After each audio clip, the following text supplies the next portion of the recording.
Hey Internet. So this week I've been playing a game called Kane and Lynch 2 Dead Men. Excuse me. Kane and Lynch 2 Dead Men, which is a sequel to Kane and Lynch, obviously. Kane and Lynch was not very well received because it was just pretty buggy and not very good. But this game, boasts, better gunplay and all that stuff, but does it turn out to be as good as the old one? Or is it just a huge pile of crap? Well, why don't you f*** off for a minute and let me tell you my opinion of Kane and Lynch 2 Dead Men. The original Kane and Lynch game was not a very good game. In fact, it was so bad that if you said it was bad, you'd get fired from the website you used to work for. It had a lot of potential, but it really fell flat when it came to, the shooting element, which is really the heart of the game. If you can't play the game and have fun with it, what's the point? Now, here we are a few years later, and Kane and Lynch 2 has finally arrived. The developers decided to give this franchise another shot and try and make something that doesn't suck. The story of the game takes place in China. Lynch has got some deal together, but he needs Kane for one more heist. Kane is clearly apprehensive, but he needs the money, so he can't really turn his old friend down. Once Kane arrives in China, stuff happens.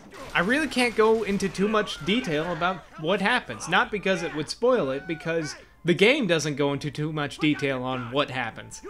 The game's story is this weird, disjointed sort of thingamabob where stuff happens and it's never explained and there's no exposition and things just happen. It's almost as if they decided, nah, let's just cut the story, no one gives a crap anyways. The single player campaign will take you through all kinds of crazy places in Shanghai for you to kill people. And the visual style is sort of like a Michael Mann film filmed on a little flash camera and put on YouTube kind of style, which is, it's interesting. Although it can be kind of annoying sometimes when you can't tell which gray splotch is a bad guy and which is just a pillar. In terms of the gameplay, the game is actually fairly repetitive. You enter some room, there are bad guys in it, you shoot them, you walk down a corridor, shoot some more bad guys, and rinse and repeat for 4 hours. Yes, you heard me right, 4 hours. The single player clocks in at about 4 hours if you play it about normal. I imagine if it was any longer, the game would get boring really fast. The gameplay is standard third-person cover shooter.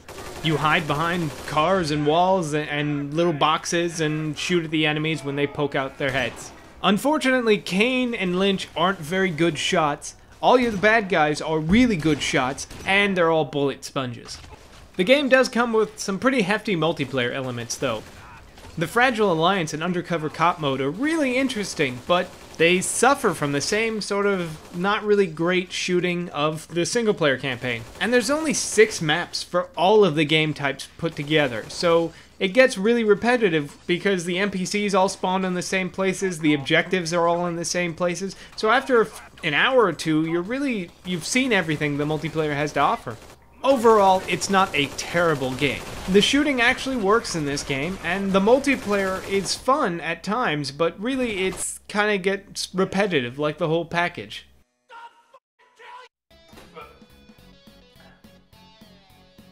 So there you have it. Kane and Lynch is ultimately kind of disappointing. It's short, the gunplay's alright, but it's just very repetitive. And really you should just rent it, if not stay away from it altogether.